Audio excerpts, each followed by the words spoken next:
જય શ્રી કૃષ્ણ મિત્રો, આજે શ્રવણ કરીએ ગરુડ પુરાણ પ્રથમ અધ્યાય પાપીઓનું એહિકા મુક્ષી દુઃખ નિરૂપણ વર્ણન। શ્રી ભગવાન વિષ્ણુરૂપી વૃક્ષ સર્વશ્રેષ્ઠ છે। ભગવાન રૂપી વૃક્ષના ધર્મ સ્વરૂપ દ્રઢમૂળ છે। વેદ એની શાખાઓ છે, યજ્ઞ ફૂલ છે અને મોક્ષ ફળ છે। એવા ભગવાન વિષ્ણુજીને નમસ્કાર। શ્રી ભગવાન વિષ્ણુના અવતાર નૈમિષારણ્યમાં શૌનક વગેરે ઋષિઓએ સ્વર્ગની પ્રાપ્તિ માટે સહસ્ત્ર વાર્ષિક 1000 વર્ષના યજ્ઞનો આરંભ કર્યો। આ ઋષિઓએ એક સમયે નિત્યક્રિયા, અગ્નિહોત્ર વગેરે કામોથી પરવારીને શાંતિથી બેસી શ્રી સૂતજીનો સત્કાર કરતા આદરથી પ્રશ્ન કર્યો। ઋષિઓએ કહ્યું, હે સૂતજી, સુખને પ્રદાન કરનારા વેદાંતના સિદ્ધાંતોને આપે સરળતાથી સંભળાવ્યા। તમે અમને અતિ સુખ દેવ માર્ગ જણાવ્યો। હવે અમે ભય આપનારા અતિ ભયંકર યમરાજાના માર્ગનું વર્ણન સાંભળવા માગીએ છીએ। સંસારના દુઃખ અને કષ્ટોનો નાશ કરવાનો ઉપાય, આ જગત તથા પરલોકમાં રહેલા દુઃખોનું વર્ણન કરવામાં આપ સમર્થ છો। સૂતજીએ કહ્યું, પાપીઓને દુઃખ આપનાર અને પુણ્યાત્માઓને સુખ આપનારા અત્યંત કઠિન એવા યમમાર્ગનું વર્ણન આપના હિતમાં હું કહું છું, એને સાંભળો। ગરુડજીના સવાલ પર જે વૃત્તાંત સ્વર્ગમાં બિરાજમાન ભગવાન વિષ્ણુએ ગરુડજીને કહ્યો હતો એ જ તમને હું સંભળાવું છું। એક સમયે ભગવાન વૈકુંઠમાં સુખેથી બેઠા હતા, ત્યારે ગરુડજીએ પૂછ્યું, હે પ્રભુ, આપે ભક્તિના અનેક માર્ગો તથા ભક્તોની ઉત્તમ ગતિઓ મને સંભળાવી છે। હવે આ વખતે હું આપની ભક્તિથી વિમુખ પ્રાણીઓના ગમન સમયની દુર્ગમ યમમાર્ગની તકલીફોને સાંભળવા માગું છું। હે પ્રભુ, આપનું નામ લેવું સરળ છે અને વાણી પોતાના વશમાં હોવા છતાંય આપની ભક્તિથી વિમુખ થઈને જે નરાધમો નરકમાં જાય છે એમને ધિક્કાર છે। હે નાથ, પાપી માણસોની જે દુર્ગતિ થાય છે અને જે રીતે તેઓ નરકગામી બને છે અને એ દુઃખોને સહન કરે છે એને વિસ્તારથી જણાવો। શ્રી ભગવાને કહ્યું, હે પક્ષીરાજ ગરુડ, હું ભયાનક એવા યમમાર્ગનું વર્ણન કરું છું, જેમાં પસાર થઈ પાપીઓ યમલોકમાં જાય છે, જેનું વર્ણન સાંભળનારો પણ ભય પામે છે। પરંતુ તમારા આગ્રહથી હું જણાવું છું, જે લોકો સદા સતત પાપમાં ડૂબેલા આસક્ત રહે છે, દયા અને ધર્મ વિનાના છે, કુસંગતિમાં રહે છે, ઉત્તમ પ્રકારે વેદશાસ્ત્ર અને સત્સંગથી વિમુખ રહે છે, જેઓ પોતાના વખાણમાં ડૂબ્યા ફૂલેલા રહે છે અને ધન તથા મર્યાદાના ગર્વથી યુક્ત છે તથા રાક્ષસી ભાવને પ્રાપ્ત થઈ દેવી શક્તિરૂપી સંપત્તિથી હીન હોય છે, તેઓ કામ અને ભોગમાં ડૂબેલા રહે છે, જેમનું મન માયાજાળમાં ફસાયેલું હોય છે, તેઓ અપવિત્ર નરકમાં પડે છે। જે માનવીઓ જ્ઞાનવાન છે, દાન આપે છે, તેમને મોક્ષ મળે છે, અને જેઓ પાપી છે તેઓ દુઃખપૂર્વક યમરાજાનો ત્રાસ સહન કરતા યમનગરીમાં જાય છે। પાપી માણસોને આ સંસારમાં જેવા દુઃખ મળે છે એવા દુઃખોને ભોગવવા ઉપરાંત મરણ પછી તે કેવું કષ્ટ ભોગવે છે તેનું વર્ણન કરું છું, એ સાંભળો। મનુષ્ય સંસારમાં જન્મ ધારણ કરી પોતાના પૂર્વજન્મના સંચિત કરેલા પુણ્ય અને પાપના લીધે સારા અને ખોટા ફળ ભોગવે છે। વૃદ્ધાવસ્થામાં શેષ અશુભ કર્મના ફળરૂપે શરીરમાં કોઈ વ્યાધિ થાય છે। મરણના ભય અને આપત્તિના કારણે તે હતાશ નિરાશ રહે છે, છતાં તે જીવવાની આશા રાખે છે। યુવા અવસ્થામાં જેઓનું પોષણ કર્યું છે તેવા પુત્ર પત્નીથી પોષણ થવા છતાં પણ તેને વૈરાગ્ય આવતો નથી। ત્યાં જ બળવાન જબરજસ્ત સાપની જેમ કાળ એકાએક એના માથે આવીને ઢોકાય છે। વૃદ્ધાવસ્થાના કારણે રૂપ વિનાનો કદરૂપો બનીને ઘરમાં મૃતક મરેલાની જેમ રહે છે। પુત્રો દ્વારા અપમાનજનક રીતે અપાયેલું ભોજન એ કૂતરા સમાન ખાય છે। રોગ, બીમારી અને મંદાગ્નિના કારણે તેનો ખોરાક ઘટી જાય છે। હરવા ફરવાની એની શક્તિ ઓછી થવાથી ચેષ્ટા વિનાનો બની જાય છે। જ્યારે કફથી શ્વાસનળીઓ રૂંધાય છે, શ્વાસ લેવા કે બહાર ધકેલવામાં અડચણ આવે છે, ઉધરસ અને શ્વાસના વેગના કારણે કંઠમાંથી ખર્ર અવાજ નીકળે છે, શરીરના ચેતના હોવાને કારણે ખાટલામાં પડ્યો પડ્યો વિચારતો હોય છે, પરિવારજનોથી ઘેરાયેલો તે મોતની સમીપ પહોંચી ગયો હોય છે, કોઈ બોલાવે છતાં તે બોલી શકતો નથી। આવી સ્થિતિ હોવા છતાં ઘર પરિવારના પાલન પોષણમાં તેનો જીવ અટવાય છે। પરિવાર પ્રત્યેના મોહમાયામાં અટવાયેલો તે રોતો રોતો પરિવાર વચ્ચે મૃત્યુ પામે છે। હે ગરુડ, મરણ સમયે એની દૃષ્ટિ દેવો સમાન દિવ્ય થઈ જાય છે, એટલે એ સંસારને એકમય જુએ છે, પરંતુ કશું બોલી શકવામાં અસમર્થ થઈ જાય છે। શરીરની ઇન્દ્રિયોની વ્યાકુળતાને લીધે ચૈતન્ય પ્રાણી પણ જળ જેવો બની જાય છે। આ કારણે પાસે આવેલા યમની દૂતોના ભયથી પ્રાણ પોતાના સ્થાનેથી ચલાયમાન થઈ જાય છે। જ્યારે પ્રાણ વગેરે 5 વાયુ પોતાના સ્થાનેથી ચાલ્યા જાય છે, ત્યારે મરનારાએ પાપી માટે એક ક્ષણ એક કલ્પનાની જેમ વીતે છે. 100 વીંછી એકસાથે ડંખ મારતા હોય ત્યારે જે પીડા થાય તેવી જ પીડા શ્વાસ નીકળવાના સમયે થાય છે. યમદૂતોના ભયથી તેના મોઢેથી લાળ અને ફીણ ટપકે છે.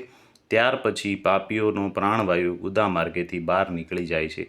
પ્રાણ નીકળવાના સમયે જે યમદૂતો આવે છે તેઓ ક્રોધથી લાલચોળ આંખોવાળા, ભયંકર મોંવાળા, હાથમાં પાશ, દંડ ધારણ કરેલા, ઉઘાડા શરીરવાળા, દાંત પીસતા હોય છે, ઊભા થઈ ગયેલા વાળવાળા, એકદમ શ્યામ વાંકા ચૂકા મોંવાળા, વિચિત્ર તીક્ષ્ણ નખ જેમના હથિયારો છે એવા યમરાજાનો એ ભયાનક દૂતોને જોતાં જ જીવના મળમૂત્ર છૂટી જાય છે. હાય હાય કરતો એ જીવ શરીરમાંથી બહાર નીકળી ટચુકડું અંગૂઠા જેટલું શરીર ધારણ કરે છે અને મોહવશ પોતાના ઘરની સામે નજર કરે છે.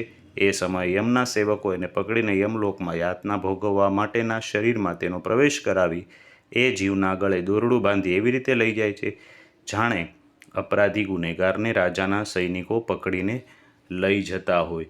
માર્ગમાં યમના દૂતો એ જીવને અવારનવાર ડરાવીને ધમકાવે છે, વારંવાર નર્કના દુઃખોની પીડાનું વર્ણન કરતા હોય છે.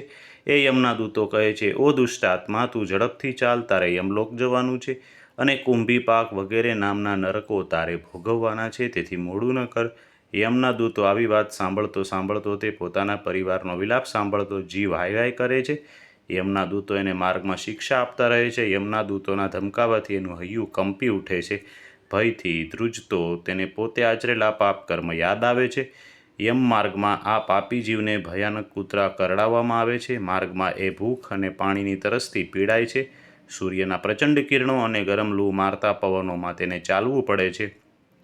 છાંયડા અને આરામ વિનાના માર્ગે ચાલવામાં જ્યારે અસમર્થ બને છે ત્યારે જીવને યમના દૂતો ચાબુક ફટકારતા ધસડે છે.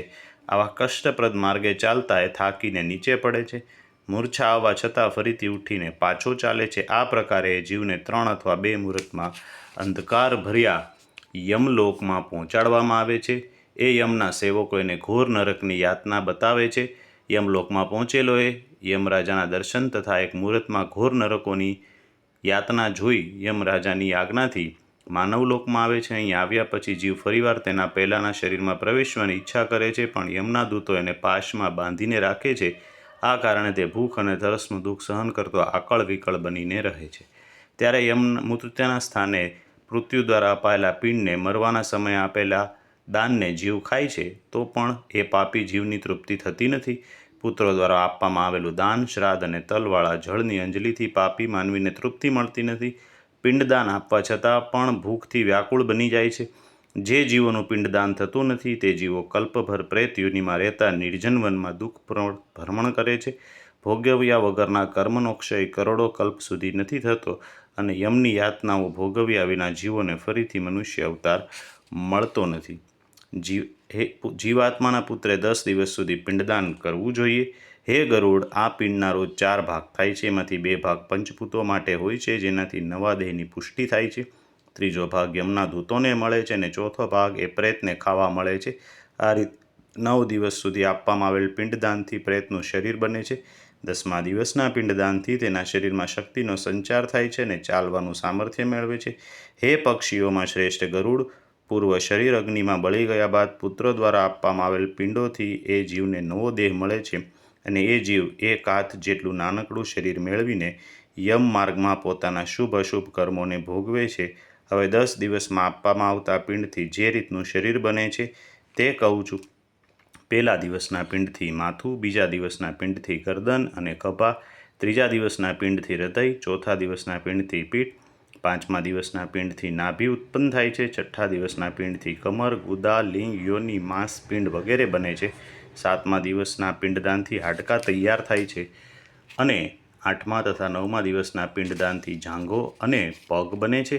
10મા દિવસના પિંડથી એ દેહમાં ભૂખ અને તરસ ઊભી થાય છે. પિંડથી પેદા થયેલા શરીરનો આશ્રય લઈ ભૂખ તરસથી પીડિત પ્રેત 11મા અને 12મા દિવસે શ્રાદ્ધમાં આપેલું ભોજન કરે છે. 13મા દિવસે યમના દૂતોથી બંધાયેલો એ જીવ બંધાયેલા વાંદરાની જેમ યમલોકમાં જાય છે. હે ગરુડ, વૈતરણીને બાદ કરતા યમલોક 86,000 યોજનમાં વિસ્તરેલું છે. અહીં જે જીવને રોજ 24 કલાકમાં ક્રમશઃ 247 યોજન યમદૂતોની સાથે સતત ચાલવું પડે છે. ચાલવાના આ માર્ગમાં 16 નગરો આવે છે, જેને પસાર કર્યા પછી ધર્મરાજાની નગરીમાં એ જીવ પહોંચે છે.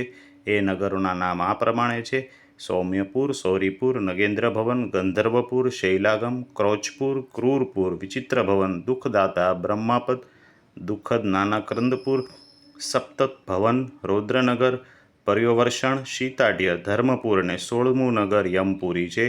યમના પાશના બંધનમાં બંધાયેલો એ પાપી જીવ માર્ગમાં રોતો રોતો કકળતો પોતાના ઘરને છોડીને ચાલી યમલોકમાં જાય છે. ઇતિ શ્રી ગરુડ પુરાણે સારોદ્વારે પાપીનામ એહિકા મુષ્મિક્ષ દુઃખ નિરૂપણ પાપ પ્રથમોધ્યાય. બોલીએ ઓમ નમો ભગવતે વાસુદેવાય. વિષ્ણુ ભગવાનની જય.